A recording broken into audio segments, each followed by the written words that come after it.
एक बहुत बड़ा बगीचा था जहाँ पर रंग बिरंगे फूल लगे हुए थे, पर वहाँ पर गुलाब व चमेली के ज्यादातर फूल थे, जिस वजह से उस बगीचे में बहुत अच्छी खुशबू आया करती थी। अरे वाह, ये बगीचा देखने में कितना सुंदर है। चलो, मैं जल्दी जल्दी फूल तोड़ लेती हूँ। यह कहकर गौरी फूलों को तोड़ने लगी। गौरी को गुलाब के फूल बड़े ही पसंद है, तो उसने उन्हीं को तोड़ा। चलो, मैंने सारे फूलों को तोड़ लिया है, अब मैं यहाँ से जाती हूँ। ये कहकर गौरी जैसे ही पीछे मुड़ी, वह किसी से टकरा गई। जब गौरी ने सामने देखा तो वहाँ पर युवराज खड़ा था, जिसे देखकर गौरी ने शर्मा कर कहा, अरे तुम यहाँ पर क्या कर रहे हो? हाँ, देख रहा था कि किस तरह एक फूल दूसरे फूल को तोड़ता है। ये तुम क्या कह रहे हो? फूल कब से फूल को तोड़ने लगा? अब ये तो समझने के ऊपर है। वैसे तुमने सारे गुलाब के फूलों को क्यों तोड़ा? क्योंकि मुझे गुलाब के फूल ही पसंद है, इस वजह से। ये तो बहुत अच्छी बात है। मुझे भी गुलाब के फूल ही पसंद हैं। वैसे लगता है तुम्हारा काम हो चुका है। हाँ हाँ, मेरा काम हो गया। वैसे तुम यहाँ क्या करने आए थे? अब मैं तो यहाँ बस घूमने के लिए आया था, क्योंकि इस बगीचे में आकर दिमाग एकदम शांत हो जाता है। हाँ हाँ, ये तो तुमने बिल्कुल ठीक कहा। इसके बाद वह दोनों वहाँ से चले गए। धीरे धीरे समय गुजर रहा था। पूर्णिमा का दिन आया। उसी दिन एक नाग कन्या उसी बगीचे में आई। अरे वाह, ये बगीचा देखने में कितना सुंदर है। मेरे नागलोक में ऐसा बगीचा नहीं है। अगर वहाँ पर ऐसा बगीचा होता तो मैं यहाँ बिल्कुल भी नहीं आती। यह कहकर नाग कन्या ने चमेली के फूलों को तोड़ना शुरू कर दिया। इनमें से कितनी अच्छी खुशबू आती है। इस खुशबू के लिए ही मैं यहाँ खींची चली आती हूँ। तभी वहाँ गौरी भी आ गई और वो गुलाब के फूलों को तोड़ने लगी। जब उसने नाग कन्या को देखा तो कहा, लगता है आपको चमेली के फूल ज्यादा पसंद है। हाँ, तुमने बिल्कुल ठीक कहा। तुम भी यहाँ पर फूलों को तोड़ने आई हो? हाँ हाँ, मुझे गुलाब के फूल पसंद है, तो मैं बस वही तोड़ने आई हूँ। ये तो बहुत अच्छी बात है। हम दोनों की पसंद बिल्कुल अलग है। तभी वहाँ पर युवराज भी आ गया और उसने गौरी से कहा, चलो, मैं तुम्हारी मदद करवा देता हूँ। नहीं नहीं, तुम्हें मदद करवाने की जरूरत नहीं है। मेरा काम हो गया है। युवराज को देखकर नाग कन्या का दिल उस पर आ गया और उसने अपने मन में कहा, ये नौजवान देखने में कितना सुंदर है, पर मुझे ऐसा क्यों लगता है ये लड़की इसे पसंद करती है। ये नहीं हो सकता। मैं अपने रास्ते में किसी को कांटा नहीं बनने दूंगी। नाग कन्या को इस तरह सोच में डूबा देखकर गौरी ने कहा, क्या हुआ? आप किस सोच में पड़ गई? कुछ नहीं, बस ऐसे ही। क्या ये तुम्हारा प्रेमी है? नहीं नहीं, प्रेमी नहीं है, बस मैं इसे पसंद करती हूँ। बहुत अच्छी बात है, तुम्हारी पसंद काफी अच्छी है। ये कहकर नाग कन्या वहाँ से चली गई, जिस पर युवराज ने कहा, ये कौन है? मैं तो आज पहली बार देख रहा हूँ। मैं भी आज पहली बार ही इनसे मिली हूँ। ये यहाँ पर फूल तोड़ने आई थी। ये बगीचा ऐसा ही है कि यहाँ पर लोग दूर दूर से खींचे चले आते हैं। चलो, अब हमें चलना चाहिए, शाम हो गई है। इसके बाद वह लोग वहाँ से चले आए। गौरी अपने घर पर आ गई और आराम से गुलाब के फूलों को तोड़कर रखने लगी। तभी उसके पिता गोविंद वहाँ आए और उन्होंने गौरी से कहा, हाँ, ले आई सारे फूलों को तोड़कर। हाँ हाँ पिताजी, मैं सारे गुलाबों के फूलों को तोड़कर ले आई हूँ। हाँ हाँ हाँ बेटा, मुझे पता है कि तुम्हें गुलाब के फूल ही ज्यादा पसंद है, पर बेटा गांव वाले शिकायत करते हैं कि तुम्हारी बेटी बगीचे के सारे गुलाब तोड़ लेती है। तो उनसे कहिए कि वो पहले तोड़ लिया करें। और वैसे भी बगीचे में बहुत सारे फूल हैं, उन्हें भी गुलाब ही पसंद है। अरे तू भी ना, वैसे तू इतने सारे गुलाब के फूलों का करेगी क्या? बस इन्हें सजा कर रख देगी, है ना? मुझे अपना घर बहुत सुंदर लगता है जब मैं गुलाबों से सजाती हूँ। तभी वहाँ युवराज आया और बोला, और काका, क्या कर रहे हो? अरे आओ आओ आओ बेटा। अब बेटा तुम ही इस पागल को समझो और समझाओ। देखो किस तरह पूरा घर गुलाब से सजा दिया, बताओ भला। अरे तो क्या हो गया काका, अब आपका घर देखने में बिल्कुल किसी गुलाब के फूल के समान लग रहा है। आहा, तुम भी इसी की हाँ में हाँ मिला रहे हो। चलो अच्छा, अब मैं खेतों पर जा रहा हूँ। ठीक है पिताजी, आप जाइए। पर काका, आप रात में खेतों पर क्या करेंगे जाकर? अरे बेटा, रात में जंगली जानवर देखने पड़ते हैं, इसीलिए जा रहा हूँ। चलो मैं आता हूँ। ये कहकर गोविंद वहाँ से चला गया, जिस पर युवराज ने कहा, वैसे तुम्हारे पिताजी बिल्कुल ठीक कहते हैं, तुमने पूरे घर को गुलाब से सजा दिया। क्यों भाई? क्योंकि मुझे ये खुशबू बहुत अच्छी लगती है, इसलिए तुम्हें नहीं लगती। इस पर युवराज मुस्कुरा दिया और कुछ नहीं कह सका, पर उन दोनों पर कोई नजर रख रहा था। ये कोई और नहीं बल्कि नाग कन्या थी, और उसने अपने आप से कहा, मैं इन दोनों को नजदीक नहीं आने दूंगी, चाहे मुझे कुछ भी करना पड़े। अगली सुबह गौरी उठी और अपने घर के काम में लग गई। तभी वहां पर नाग कन्या आई और बोली, क्या कर रही हो तुम? अरे तुम तो वही हो जो कल मुझे बगीचे में मिली थी। हाँ हाँ, मैं वही हूँ। अब मैं तुमसे दोस्ती करना चाहती हूँ, क्या तुम मुझसे दोस्ती करोगी? हाँ हाँ, क्यों नहीं, वैसे भी मेरा कोई दोस्त नहीं है। ये तो बहुत अच्छी बात होगी कि तुम मेरी दोस्त बनोगी। ये सुनकर नाग कन्या भी बहुत ज्यादा खुश हुई और अब वह दोनों साथ में मिलकर बगीचा जाने लगी। बगीचे में आने के बाद नाग कन्या ने गौरी से कहा, तुम यहाँ पर कब से आ रही हो? मैं यहाँ पर बचपन से आती हूँ। और तुम? मैं भी यहाँ पर बचपन से ही आती हूँ, पर मैं हर पूर्णिमा को आया करती हूँ। क्या? पर तुम पूर्णिमा को क्यों आती हो? क्योंकि मैं एक नाग कन्या हूँ, इस वजह से नाग लोक में रोजाना बाहर नहीं जाने दिया जाता। तो फिर तुम आज कैसे आ गई? अरे वो तो मैं अपनी शक्तियों का इस्तेमाल करके आ गई, क्योंकि मैं वहाँ की अब नाग रानी बनने वाली हूँ, इस वजह से। यह तो बहुत अच्छी बात है। वैसे तुम्हें हमारी दुनिया कैसी लगती है? तुम्हारी दुनिया बहुत अच्छी है और यहाँ के लोग भी अच्छे हैं। वैसे युवराज के बारे में क्या ख्याल है? वो लड़का कैसा है? युवराज वो तो बहुत ही अच्छा है, मेरा बहुत ध्यान रखता है। तुम्हें वो कैसा लगता है? मुझे भी अच्छा लगता है।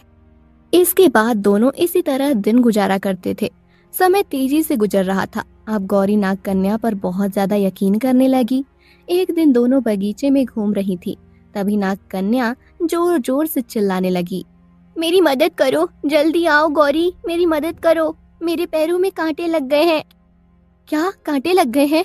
पर यहाँ कांटे कहाँ से आए? लगता है किसी ने कटीला पेड़ डाल दिया था, उसी से कांटे लग गए हैं। रुको, तुम वहीं रुकना, मैं अभी आती हूँ। यह कहकर गौरी नाग कन्या के पैरों से कांटे निकालने लगी। तभी नाग कन्या ने अपनी शक्तियों का इस्तेमाल किया और गौरी को चमेली के फूल में बदल दिया, जिसे देखकर गौरी काफी दुखी हुई और जोर जोर से रोने लगी। नहीं, ये तुमने क्या किया? तुमने मुझे फूल में क्यों बदल दिया? क्योंकि मैं युवराज को पसंद करती हूँ और जब तक तुम हो तब तक वो मुझसे प्यार कभी नहीं करेगा, इसलिए। इसका मतलब तुमने मेरे साथ विश्वासघात किया है? यही समझ लो तुम, अब युवराज मेरा है, सिर्फ मेरा, समझी तुम? ये कहकर नाग कन्या वहाँ से चली गई। वहीं गौरी काफी ज्यादा दुखी हुई कि वो अब एक चमेली के फूल में बदल चुकी थी। नहीं, अब मैं क्या करूं? नाग कन्या ने तो मुझे धोखा दिया, अब मैं कैसे अपने घर जाऊंगी? किसी को तो मेरे बारे में पता ही नहीं। ये कहकर गौरी तेज तेज रोने लगी, जिस वजह से चमेली के फूल से आवाज आने लगी। शाम हो चुकी थी, पर अभी तक गौरी लौट कर नहीं आई, जिस वजह से उसके पिता गोविंद काफी ज्यादा परेशान थे। ओहो हो, ये लड़की भी पता नहीं कहाँ रह गई। अब तक तो उसे आ जाना चाहिए था, अब तो शाम भी हो गई है। तभी वहाँ पर युवराज आया और बोला, क्या हुआ काका, आप इतने परेशान क्यों लग रहे हैं? अरे गौरी अभी तक लौट कर नहीं आई। क्या? गौरी नहीं आई? ये आप क्या कह रहे हैं? कहाँ गई वो? अरे उसने तो कहा था कि वो बगीचे में जा रही है, पर अभी तक लौट कर नहीं आई। पता नहीं कहाँ चली गई। ये सुनकर युवराज भी काफी ज्यादा परेशान हो गया और जैसे ही जाने के लिए पीछे मुड़ा तो वहाँ पर नाग कन्या खड़ी थी। नाग कन्या ने थोड़ा उदास होकर युवराज से कहा, मुझे आप लोगों को कुछ बताना है। हाँ हाँ बताओ, क्या बात है? और गौरी कहाँ है? गौरी तो तुम्हारे साथ होनी चाहिए थी ना? वो क्या है ना, अब मैं कैसे बताऊं, मुझे तो बड़ा ही बुरा लग रहा है। अरे ऐसा भी क्या हो गया? आखिर तुम बता क्यों नहीं रही हो? वो गौरी घर छोड़कर चली गई है। क्या? घर छोड़कर चली गई? पर क्यों? नहीं नहीं नहीं नहीं नहीं, ऐसा नहीं हो सकता। तुम झूठ बोल रही हो। नहीं, मैं सच कह रही हूँ, गौरी घर छोड़कर चली गई। उसने मुझसे खुद कहा कि मैं ये बात आप लोगों को बता दूं। वो अब यहाँ नहीं रहना चाहती। अरे पर आखिरकार क्यों? वो घर छोड़कर क्यों चली गई है? युवराज और गोविंद को कुछ समझ नहीं आ रहा था और गोविंद जोर जोर से रोने लगा। नहीं नहीं नहीं, ऐसा नहीं हो सकता।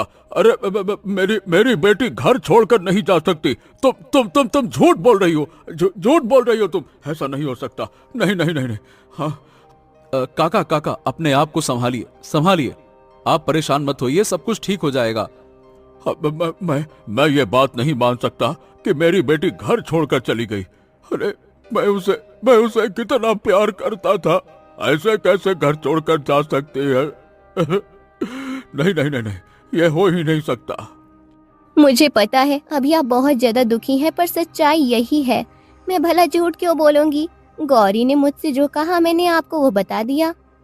यह कहकर नाग कन्या वहाँ से चली गई, जिस पर गोविंद काफी ज्यादा दुखी हुआ और रोने लगा। हे भगवान, मैंने आखिर ऐसा क्या पाप किया था जो आप मुझे इतनी बड़ी सजा दे रहे हैं? नहीं नहीं नहीं नहीं नहीं, मेरी बेटी इस तरह नहीं जा सकती। अब मैं क्या करूं, क्या करूं? वहीं युवराज भी काफी ज्यादा परेशान था कि अचानक गौरी इस तरह घर छोड़कर क्यों चली गई। अगली सुबह युवराज गौरी के घर के बाहर बैठा हुआ था। तभी वहाँ पर नाग कन्या आई और बोली, तुम यहाँ क्या कर रहे हो? हाँ, कुछ नहीं, बस बैठा हूँ। गौरी का इंतजार कर रहा हूँ, शायद वो वापस आ जाए। अब वो कभी नहीं आएगी। तुम इतना यकीन के साथ कैसे कह सकती हो? शायद उसका मन बदल जाए और वो लौट कर आ जाए। मैं भी भगवान से यही प्रार्थना करूंगी कि उसका मन बदल जाए और वो लौट आए। चलो हम लोग घूमने चलते हैं। नहीं नहीं नहीं, मेरा मन नहीं है, तुम जाओ। अरे मन क्यों नहीं है? अगर इस तरह उदास बैठे रहोगे तो तुम्हारा पूरा दिन खराब जाएगा। चलो मैं तुम्हें घुमा कर लाती हूँ। ये कहकर नाग कन्या उसे गाँव में घुमाने के लिए चली गई, जिस पर युवराज ने कहा, चलो हम लोग बगीचे में चलते हैं। नहीं नहीं, बागीचे में नहीं, वहाँ जाकर कोई फायदा नहीं है। क्यों? वहां जाकर फायदा क्यों नहीं? वहां जाकर मुझे बहुत सुकून मिलता है, क्योंकि वहां के फूलों की खुशबू बहुत सुकून देती है। चलो चलते हैं। पर नाग कन्या ने बगीचे में जाने से मना कर दिया था। समय तेजी से गुजर रहा था। अब लगातार बगीचे से रोने की आवाज आने लगी, जिस वजह से गांव वाले तरह तरह की बातें करने लगे। अरे भैया, पता है अब तो बगीचे से लगातार रोने की आवाज आने लगी है। हाँ हाँ भैया, कल मेरी पत्नी भी बगीचे से फूल लेने के लिए गई तो उसने भी वो रोने की आवाज सुनी। वो तो बेचारी डर के भागे गई। हाँ, पर भैया ऐसे कैसे हो सकता है? कहीं बगीचे में भूत प्रेत का साया तो नहीं है? हाँ भैया, ये तो मुझे भी कुछ समझ नहीं आ रहा। रोने की आवाज से तो ऐसा लगता है जैसे कोई बहुत दुखी हो। हाँ हाँ भैया, ये तुमने बिल्कुल ठीक कहा। वहीं जब युवराज को इस बारे में पता लगा तो वो भी काफी ज्यादा परेशान हुआ। ये गांव वाले आखिरकार क्या कह क्या रहे हैं? बगीचे से रोने की आवाज आ रही है, पर आखिर क्यों? मुझे पता लगाना पड़ेगा कि आखिर चक्कर क्या है। ये कहकर वह बगीचे की तरफ चला गया। बगीचे में आने के बाद वह इधर उधर उसी आवाज को ढूंढने लगा। गांव वाले तो कह रहे थे कि इस बगीचे से रोने की आवाज आती है, पर मुझे तो कुछ सुनाई नहीं दे रही। चलो अंदर जाकर देखा जाए क्या। ये कहकर वो बगीचे की ओर अंदर चला गया। तभी उसे रोने की आवाज सुनाई दी। आवाज को सुनकर युवराज काफी ज्यादा हैरान हुआ, क्योंकि इसी तरफ गौरी रोया करती थी। अरे, मुझे ऐसा क्यों लग रहा है जैसे गौरी रो रही हो। ये कहकर जब वो वहां पहुंचा तो एक चमेली का फूल जोर जोर से हिल रहा था और उसी से आवाज आ रही थी।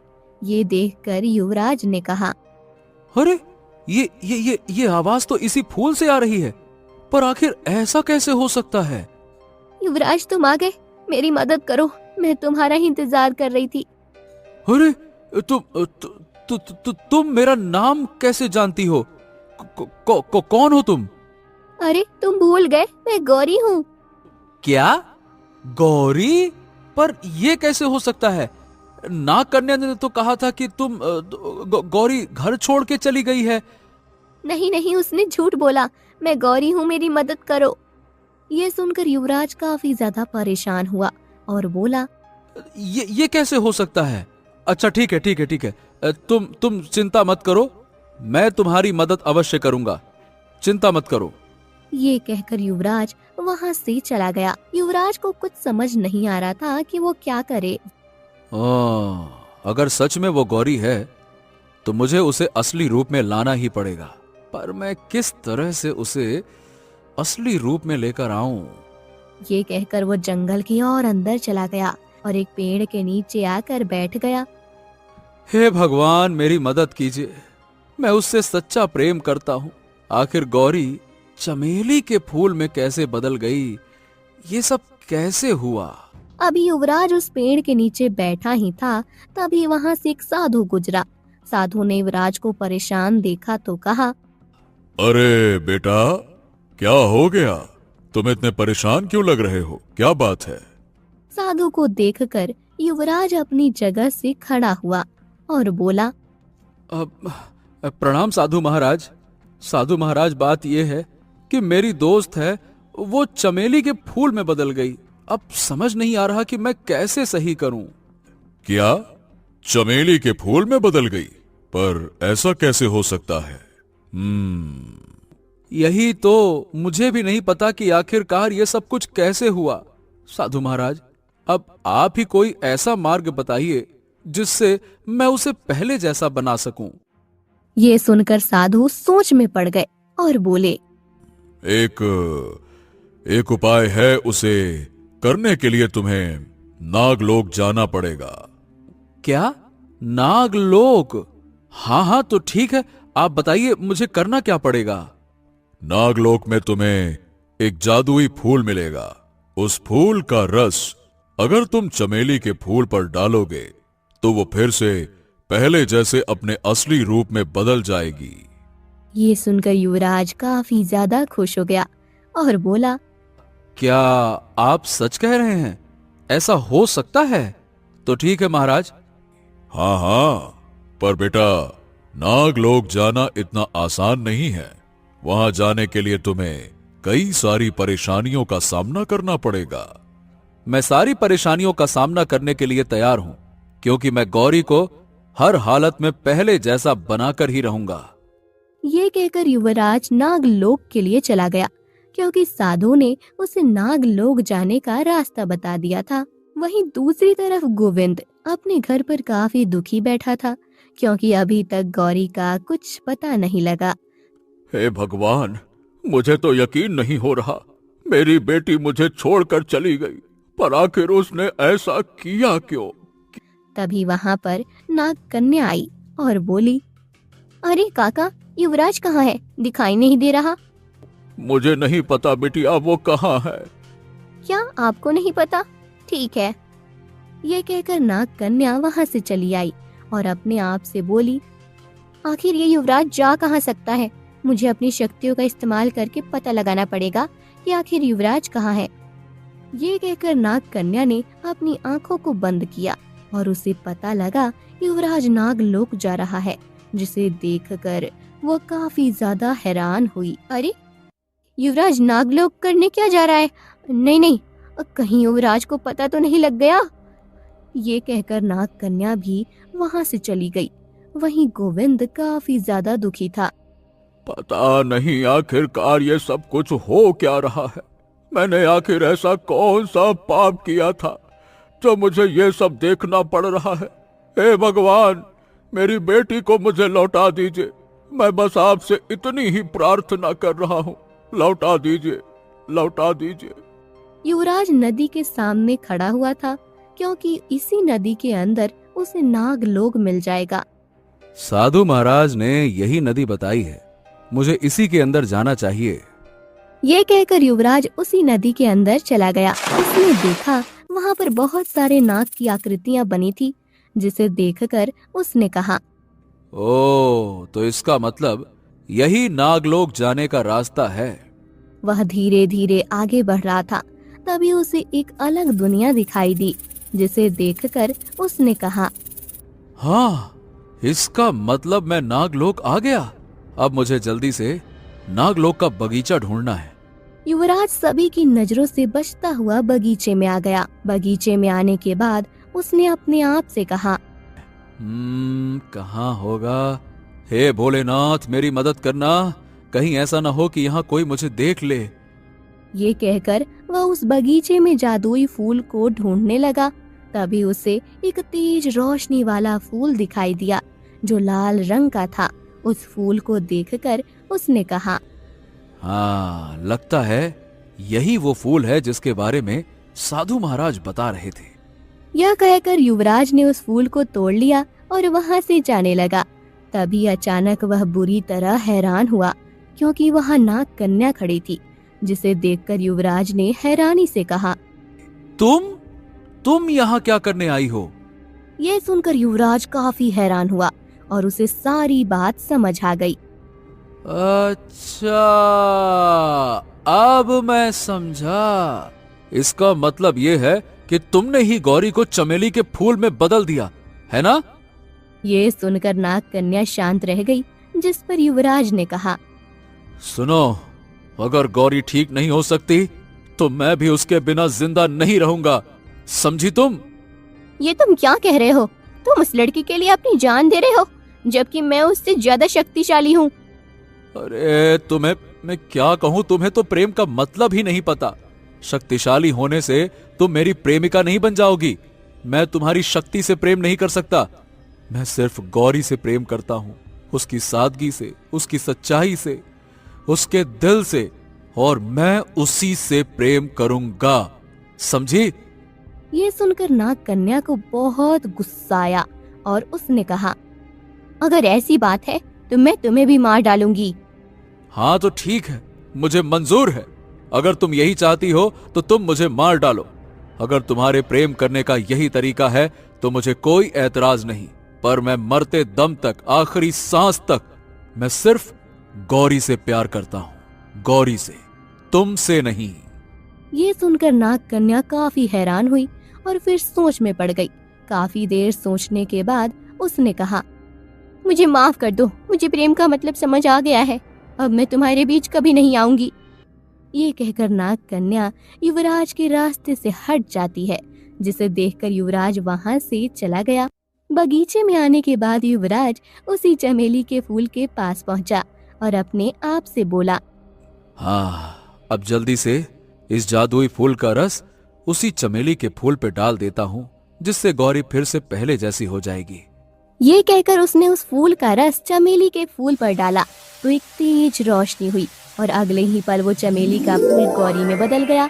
गौरी को सही सलामत देखकर युवराज काफी खुश हुआ और बोला,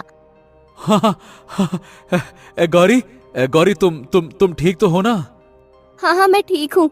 तुम्हारा बहुत बहुत धन्यवाद। मैंने तो सोचा था अब मैं कभी भी चमेली के फूल से असली रूप में नहीं आ पाऊंगी। मुझे नहीं पता था कि ऐसा कुछ हो जाएगा।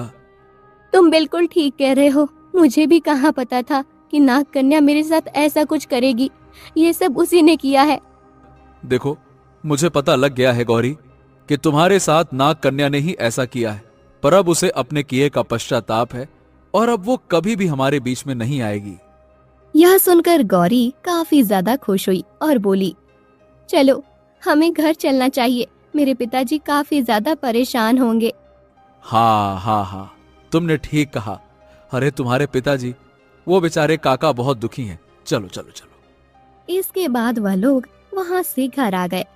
गौरी घर आई तो उसने देखा उसके पिता गोविंद काफी ज्यादा दुखी बैठे थे।